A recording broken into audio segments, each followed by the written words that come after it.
Sedikitnya 22 orang tewas akibat serangan udara di Omdurman, Sudan. Militer Sudan menyatakan pasukan khusus telah menewaskan 20 tentara pemberontak.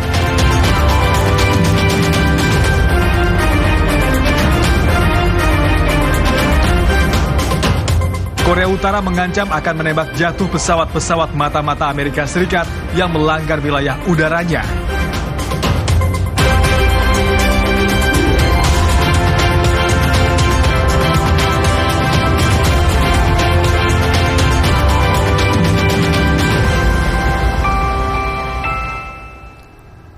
Selamat malam, Anda kembali menyaksikan Dunia Dalam Berita, saya Oki Satrial. Kami awali Dunia Dalam Berita dengan menit utama. Di antaranya ada informasi mengenai serangan udara di Sudan yang menewaskan puluhan orang, pertempuran Ukraina-Rusia, demo menuntut diakhirinya kekerasan di Haiti, dan banjir bandang di New York, Amerika Serikat.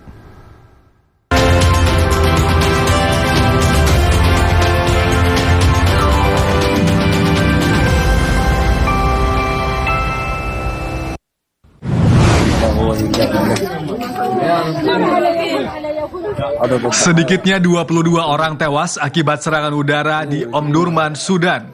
Rekaman gambar yang diunggah ke media sosial oleh Kementerian Kesehatan Sudan memperlihatkan jenazah para korban yang ditutupi kain.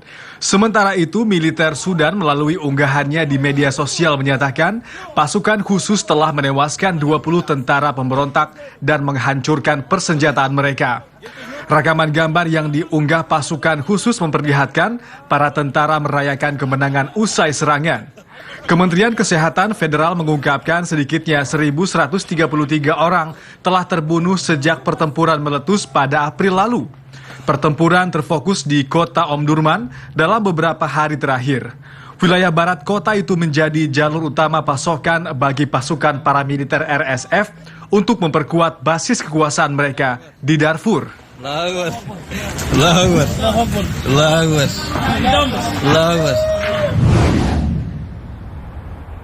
Pasukan Rusia menghancurkan berbagai jenis persenjataan Ukraina dalam pertempuran di Lupyansk dan beberapa daerah lainnya. Kementerian Pertahanan Rusia menyatakan tentara Rusia bertempur melawan tentara Ukraina dan tentara bayaran. Pasukan Rusia menghancurkan peralatan militer Ukraina termasuk tank, kendaraan lapis baja, sistem roket RM-70, Vampire buatan Ceko, dan sistem artileri M109 Paladin buatan Amerika Serikat. Di pihak lain, Angkatan Bersenjata Ukraina menyatakan ada lebih dari 20 titik pertempuran dengan pasukan Rusia di Limansk, Bakhmut, Advitka, Marinka, dan daerah lainnya. Pasukan Ukraina, unit rudal dan artileri melancarkan serangan terhadap posisi pasukan Rusia dan kawasan konsentrasi perangkat keras. Sementara itu, Alexander Bogomas, Gubernur Bryansk, Rusia, yang berbatasan dengan Belarusia, menyatakan bahwa sistem pertahanan udara Rusia mencegat 2 rudal Ukraina di wilayah itu.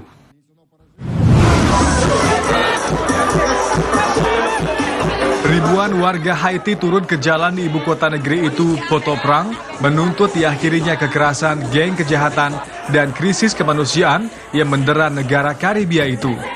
Aksi unjuk rasa bertajuk Pulihkan Haiti yang diserukan oleh Pastor Gregory Toussaint juga digelar di Kanada, Amerika Serikat, dan Prancis.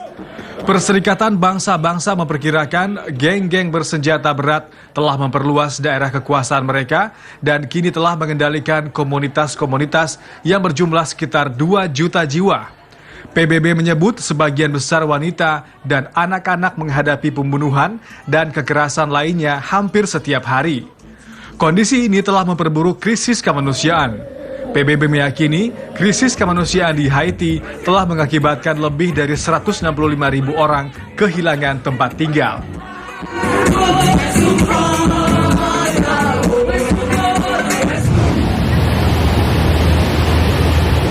Banjir bandang menerjang New York, Amerika Serikat beberapa jam setelah hujan badai melanda wilayah tersebut. Banjir menggenangi ruas jalan dan permukiman warga di kota-kota Rockland, Putnam, dan Orange. Media televisi setempat melaporkan curah hujan dengan intensitas hingga 30 cm mengguyur wilayah utara New York. Media melaporkan hujan dan banjir bandang membuat banyak kendaraan hanyut. Polisi telah menutup sejumlah ruas jalan dan mengeluarkan peringatan darurat banjir bandang yang jarang terjadi. Polisi juga mengimbau warga untuk pergi ke dataran yang lebih tinggi.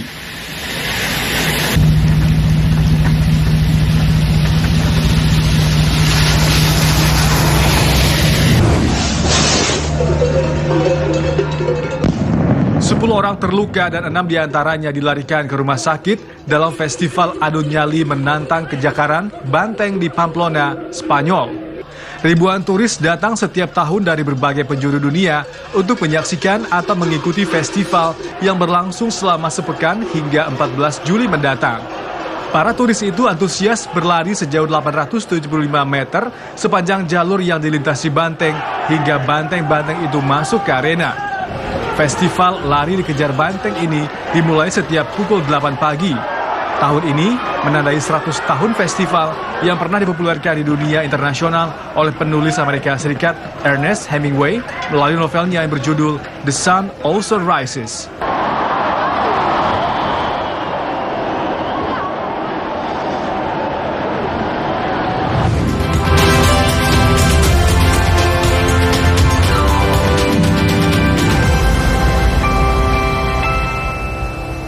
Dunia Dalam Berita masih akan kembali dengan informasi lain, diantaranya kelaparan menghantui wilayah Tigray, Ethiopia setelah dilanda peperangan dan bencana kekeringan. Kami akan kembali usai jeda.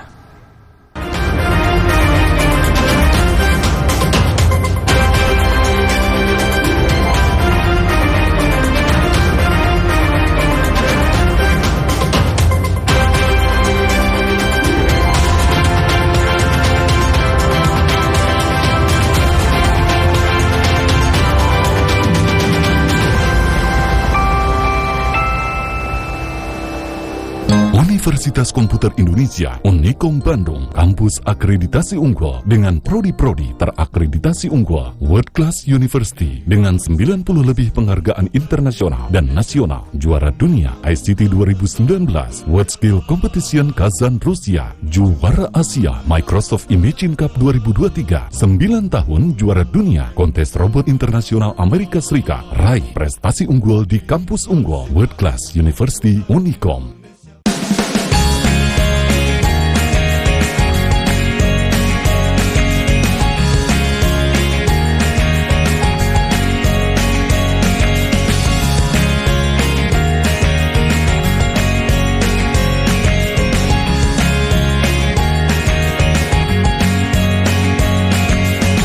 Saksikan Sobat Milenial setiap Sabtu hanya di KFM. Siap-siap, Pak. Siap-siap apa? Siap-siap sensus pertanian. Sensus pertanian? Iya, pendataan untuk pelaku usaha pertanian yang mencakup tanaman pangan, hortikultura, perkebunan, peternakan, perikanan, kehutanan, dan jasa pertanian. Kapan? 1 Juni sampai dengan 31 Juli tahun 2023.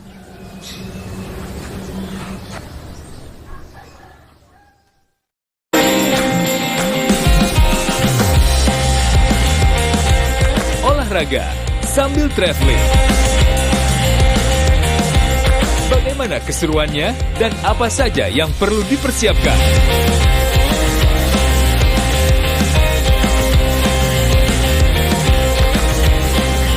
Selengkapnya kami sajikan dalam Sport Traveler hanya di kanal TV Rispo.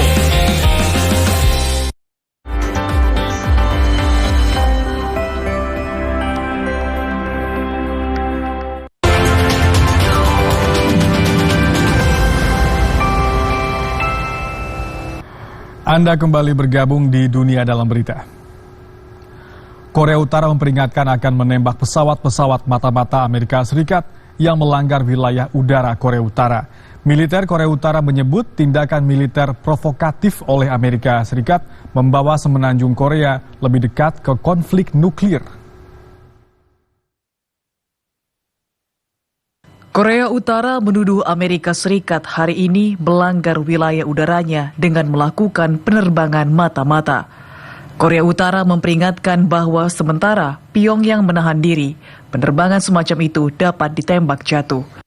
Juru bicara Kementerian Pertahanan Nasional Korea Utara dalam pernyataannya yang disiarkan oleh kantor berita resmi KCNA menyebutkan tindakan militer provokatif oleh Amerika Serikat membawa semenanjung Korea lebih dekat ke konflik nuklir. Laporan itu juga mengutip penggunaan pesawat pengintai dan drone Amerika Serikat. Pyongyang menyatakan Washington meningkatkan ketegangan dengan mengirim kapal selam nuklir di dekat semenanjung Korea. Sementara itu, militer Korea Selatan menyatakan klaim pelanggaran wilayah udara Korea Utara tidak benar. Seoul menyatakan pesawat-pesawat pengintai Amerika Serikat melakukan penerbangan pengintaian rutin di sekitar semenanjung Korea. Militer Korea Selatan juga menyatakan bahwa sekutu bekerja sama untuk memantau Korea Utara. Pemerintah Rusia, Kremlin mengungkapkan Kepala Tentara Bayaran Wagner, Yevgeny Prigozhin, bertemu Presiden Rusia Vladimir Putin setelah pemberontakan. Pertemuan dilakukan pada 29 Juni atau 5 hari setelah pemberontakan yang dibatalkan. Presiden Rusia Vladimir Putin telah melakukan pembicaraan dengan pendiri kelompok tentara bayaran Wagner, Yevgeny Prigozhin, dan para komandannya untuk membahas pemberontakan bersenjata yang coba dilakukan Wagner terhadap petinggi militer Rusia. Juru bicara Kremlin Dmitry Peskov mengungkapkan hal itu hari ini. Pertemuan tersebut pertama kali dilaporkan oleh surat kabar Prancis Libération yang menyebutkan Prigozhin telah bertemu Putin dan Kepala Garda Nasional Viktor Zolotov dan bos intelijen asing SVR Sergei Naryshkin. Kremlin menyatakan bahwa pertemuan tersebut dilakukan pada 29 Juni, 5 hari setelah pemberontakan yang dibatalkan.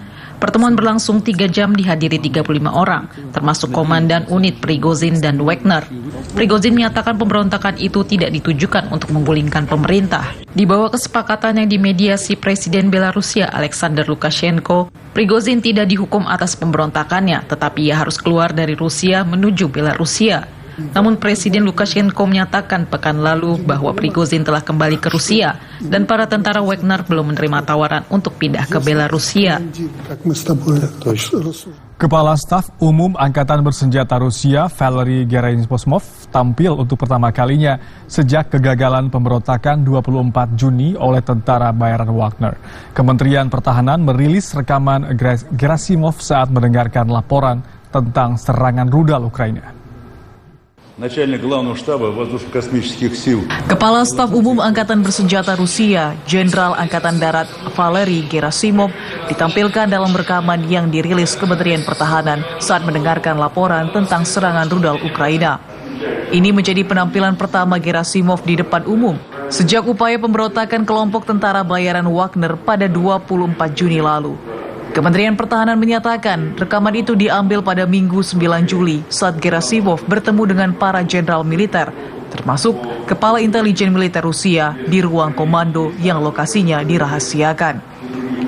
Pihak kementerian menyebut Gerasimov dengan jabatannya saat ini sebagai Kepala Staf Umum Angkatan Bersenjata Rusia dan Komandan Pasukan Gabungan di Ukraina. Dalam pertemuan tersebut, Gerasimov menugaskan Kepala Direktorat Intelijen Utama Rusia dan para pejabat yang bertanggung jawab atas pos komando gabungan untuk melanjutkan pekerjaan sistematis mereka. Pekerjaan sistematis itu untuk mengidentifikasi lokasi penyimpanan dan tempat pelatihan, posisi peluncuran rudal dan senjata serang musuh untuk merencanakan serangan pencegahan. Pihak militer akan terus mempertahankan kesiapan aset pertahanan udara untuk melindungi infrastruktur penting dan fasilitas industri dari jangkauan rudal musuh. Rusia menyatakan telah menggagalkan serangan rudal Ukraina di Crimea serta wilayah Rostov dan Kaluga. Kelaparan menghantui wilayah Tigray, Ethiopia setelah dilanda peperangan dan bencana kekeringan. Kondisi ini semakin parah setelah aliran bantuan ke Tigray yang sempat berlanjut setelah gencatan senjata dihentikan sementara pada awal tahun lalu oleh lembaga donor. Siga Sisay, gadis cilik berusia 10 tahun yang mengalami kekurangan pangan akut, meringkuk di ranjang rumah sakit Aider di wilayah Tigray, Ethiopia. Dokter menyatakan kondisinya sangat kritis, beratnya hanya 10 kg dan mengalami kesulitan bernafas. Siga merupakan korban baru dari bencana kelaparan di wilayah yang dilanda perang selama 2 tahun setelah pada bulan Mei 8 anak meninggal dunia akibat masalah ini. Gencatan senjata pada bulan November menghentikan pertempuran 2 tahun antara pasukan regional dan tentara Ethiopia dengan sekutunya. Namun konflik telah memperparah kondisi di wilayah itu, menghancurkan panen dan mengganggu bantuan pangan. Program Pangan Dunia WFP mengatakan sekitar 1/5 dari 6 juta penduduk Tigray mengalami rawan pangan pada bulan Februari. Aliran bantuan ke Tigray yang sempat berlanjut setelah gencatan senjata dihentikan sementara pada awal tahun oleh lembaga donor karena akan dialihkan kepada yang lebih membutuhkan. Pemerintah Ethiopia mengkritik penghentian bantuan dan menyatakan sedang menyelidiki klaim pengalihan tersebut. Kondisi memprihatinkan juga terjadi di kota Abiy Adi yang menampung 51.000 orang terlantar akibat pertempuran. Saat ini sekitar 118 orang berada dalam kondisi kritis akibat kekurangan gizi. Anggota Parlemen Korea Selatan memimpin unjuk rasa di Tokyo, Jepang memprotes pelepasan air radioaktif yang telah diolah dari pembangkit nuklir Fukushima ke laut. Badan Energi Atom Internasional IAEA telah menyetujui rencana Jepang tersebut pada 4 Juli lalu.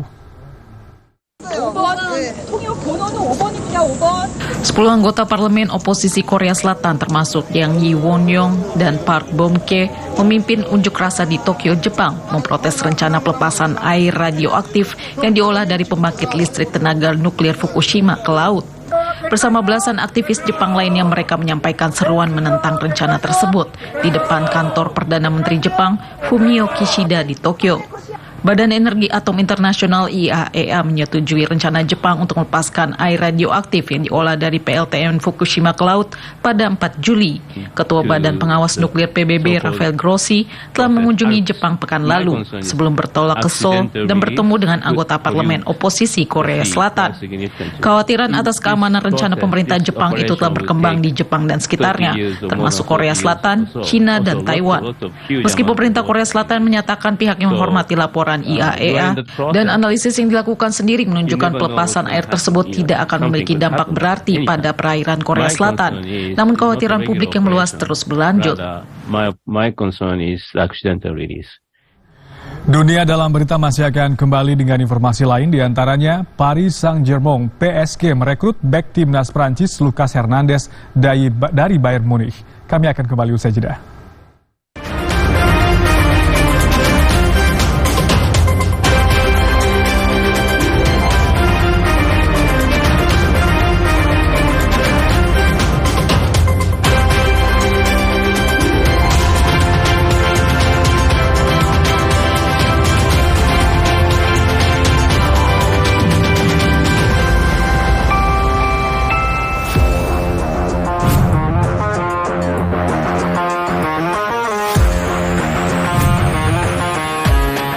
Buat semuanya, pemuda dan juga pemudi di seluruh Indonesia, muda itu adalah salah satu representasi dari harapan, kesempatan. Jadi jangan sia-siakan usiamu, raih apapun yang kamu mau, serius, konsisten, dan harus berani ngambil resiko. Saya Rui Baksin, jangan lupa untuk nonton Night on the Street hanya di TVRI. Setiap Sabtu, pukul 00.30 waktu Indonesia Barat.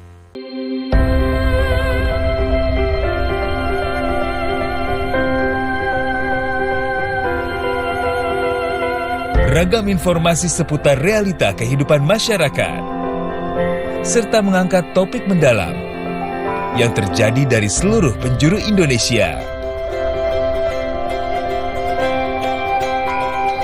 Inspirasi Indonesia, setiap hari, pukul 14.30 waktu Indonesia Barat.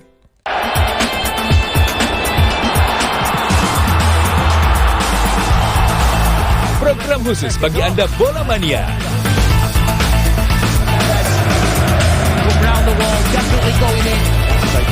Ragam informasi sepak bola dalam negeri dan mancanegara tersaji lengkap di sini.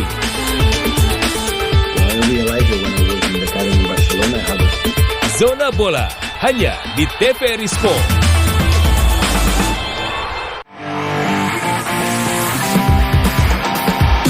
Anda pecinta olahraga? Perbaharui informasi Anda dengan menyaksikan Monitor Olahraga. Tayang 30 menit. Just switching it right at the last minute there. Certainly knows how to turn it on. And then you've got someone in. Di TVRI Nasional dan kanal digital TVRI Sport.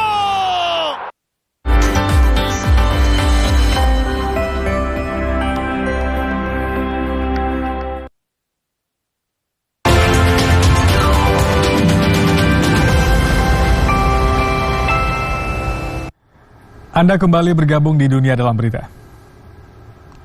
Paris Saint-Germain PSG merekrut bek internasional Prancis Lucas Hernandez dari Bayern Munich. Hernandez hanya bermain 7 pertandingan pada Liga musim lalu setelah menderita cedera pecah ligamen di Piala Dunia. Paris Saint-Germain merekrut bek timnas Prancis Lucas Hernandez dari Bayern Munich dengan durasi kontrak selama 5 tahun. Biaya transfer belum diungkapkan. Namun media Prancis melaporkan bahwa PSG telah membayar Bayern biaya sebesar 40 juta euro atau sekitar 666 miliar rupiah plus tambahan untuk pemain berusia 27 tahun itu. PSG mengumumkan kedatangan Hernandez lewat laman resmi mereka. Pemain internasional Prancis itu membukukan 107 kali penampilan bersama juara Bundesliga Jerman tersebut sejak kedatangannya pada 2019. Namun ia hanya bermain 7 laga pada Liga musim lalu setelah menderita cedera pecah ligamen di Piala Dunia yang membuatnya absen selama sisa musim. Hernandez mengaku ia sangat bersemangat bergabung dengan PSG. Hernandez merupakan rekrutan baru kelima PSG. Ia akan bergabung dengan gelandang Manuel Ugarte dan Lee Kang-in bek tengah, Milan Skriniar dan penyerang Marco Asensio. Sejauh ini PSG sudah mengeluarkan dana 155,5 juta euro atau setara 2,5 triliun rupiah untuk membeli pemain baru. Unggulan kedua turnamen tenis Grand Slam Wimbledon, Novak Djokovic harus menunda permainan saat menang 2 set atas Hubert Hurkacz karena pembatasan jam malam di London, Inggris. Di babak 16 besar Wimbledon, petenis unggulan kedua asal Serbia, Novak Djokovic, memimpin 2 set atas Hubert Hurkacz sebelum pertandingan dihentikan menjelang peraturan jam malam pada Minggu waktu setempat. Djokovic yang melakoni laga ke-11 di turnamen Grand Slam tersebut mengalahkan petenis asal Polandia itu dengan skor 7-6 tiebreak 8-6 dan 7-6 tiebreak 8-6 sebelum pertandingan ditunda karena batas waktu pukul 11 malam. Pada Senin, pertandingan keduanya akan dilanjutkan. Pemenang akan menghadapi petenis peringkat ke-7 asal Rusia, Andrei Rublev, untuk memperebutkan tiket ke semifinal. Djokovic, sang juara bertahan turnamen Grand Slam Wimbledon, mengejar gelar ke-8 untuk menyamai rekor All England Club dan gelar Grand Slam ke-24 dalam karirnya. Sementara itu, pesaing berat Djokovic, Carlos Alcaraz, berada 1 babak di belakang petenis peringkat 2 dunia tersebut. Petenis asal Spanyol itu baru akan memainkan babak 16 besar pada Senin waktu setempat. Kedalaman salju di puncak Komolangma, Tiongkok yang merupakan puncak tertinggi dunia mencapai sekitar 9,5 meter. Para peneliti menggunakan sistem radar untuk melakukan pengukuran yang berhasil mengungkapkan kedalaman salju di puncak gunung jauh melebihi yang dilaporkan sebelumnya.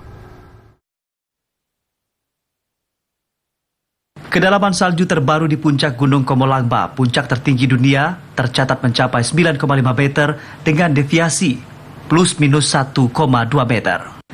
Tim peneliti Cina menggunakan sistem radar untuk mengukur kedalaman salju dan menyampaikan hasilnya. Hasil ini dirilis dalam jurnal Cryosphere International yang memberikan data referensi berharga untuk mempelajari perubahan dinamis di kriosfer lapisan permukaan bumi yang mengandung air dalam bentuk padat di ketinggian puncak gunung Komolangma. Data tersebut diperoleh selama ekspedisi bulan Mei tahun lalu, yang merupakan bagian dari ekspedisi ilmiah kedua yang dilakukan Cina di dataran tinggi Qinghai, Tibet. Untuk menjelajahi kedalaman salju di Gunung Komolangma, tim peneliti menggunakan antena pemancar dan penerima tunggal pada frekuensi 1000 MHz. Mereka memulai pengukuran dari bantuan dasar yang terbuka di puncak Komolangma dan secara bertahap berlanjut menuju puncak. Pengukuran radar mengungkapkan kedalaman salju di puncak gunung jauh melebihi hasil yang dilaporkan sebelumnya. Ketua tim ekspedisi Otando menyatakan, hasil survei juga akan memberikan pemahaman yang lebih dalam tentang perubahan iklim di lokasi yang sangat tinggi. Berikut perakiraan cuaca kota besar mancanegara berlaku mulai esok hari.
Demikian Dunia Dalam Berita, terima kasih atas kebersamaan Anda. Saya Oki Satrial, selamat malam, sampai jumpa.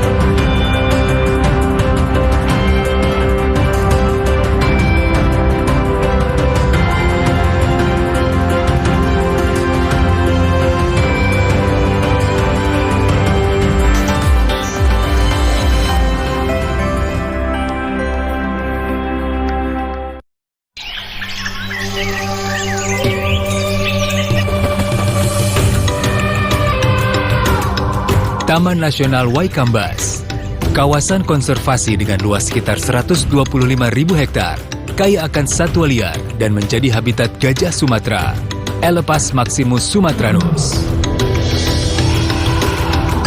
Keberadaan kawasan konservasi Waikambas sangat penting untuk melindungi satwa gajah yang masuk kategori appendix ini. Dan inilah lokasi tempat keseharianku sebagai seorang mahout. Interaksiku bersama hewan besar ini membangun keterikatan emosi layaknya orang tua dan anak.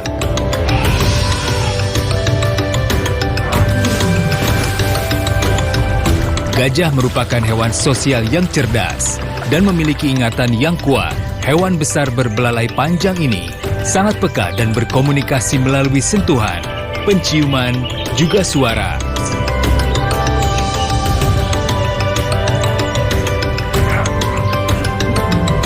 Konflik gajah dengan manusia, penyusutan hutan habitat alami gajah, dan perdagangan gading ilegal menyebabkan gajah diambang kepunahan. Satu pesanku, lindungi, lestarikan dari kepunahan demi kelangsungan hidup binatang langka. Stop perburuan gajah.